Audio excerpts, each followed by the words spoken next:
Need the ruling on that standing order number 2237, and also whether such a report that is about to be tabled by the Senate Majority Whip, can it go full motion where members, after looking at it, can amend whatever the outcome of the report, whether it acquits the governor or some allegations have been substantiated? I thank you, Mr. Speaker. Senator Chirange, you're out of order. The procedure of removing a governor is very elaborate, and it springs from Article 181 of the Constitution. And if you read Article 181 of the Constitution, it actually mandates Parliament to come up with a law on the procedure to govern the removal from office of a governor. Now, if you go through the standing orders on the removal of a governor, it is very conclusive on how it starts, on how you table the report, and on how it ends. We shall abide by that procedure.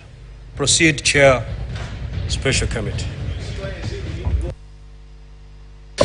Thank you, Mr. Speaker. Mr. Speaker, I want to thank you, thank the House, thank colleagues, and thank all the stakeholders in this matter of the special committee that was considering and investigating the proposal for removal from office by way of impeachment of the Honorable Kawira Mwangaza, the Governor of Meru.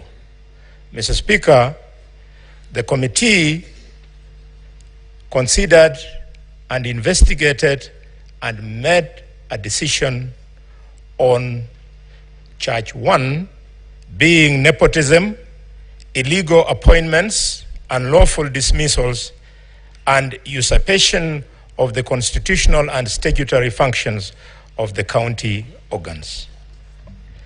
It also made a decision, Mr. Speaker, on charge number 2 on incitement, bullying, vilification, and misleading campaigns against other leaders.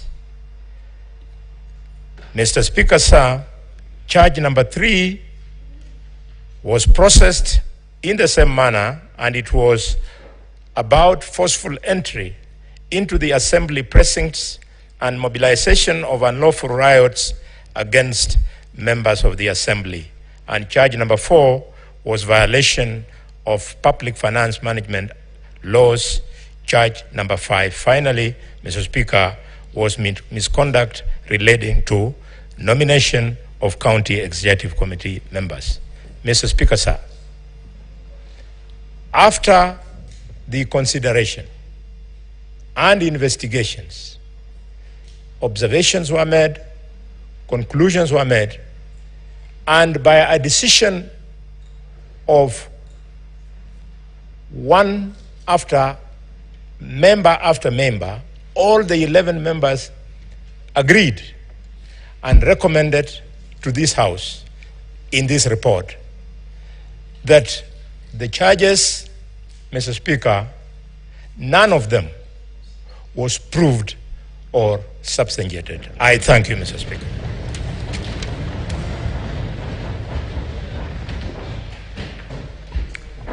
Thank you. Thank you, the chairperson of that special committee. Honorable Senators, as you may have noticed, the committee has found all the allegations against the governor not to be substantiated. Therefore, honorable members, the procedure to be followed in this case is that set out in section 33(6)(a) of the County Governments Act and Standing Order number 84(a), both of which provide as follows.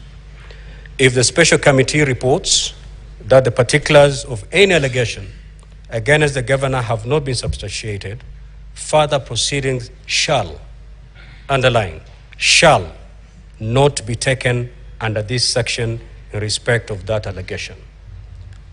Therefore, what this means is that insofar as the matter of impeachment of the governor of Meru, that matter is now put to rest by that report.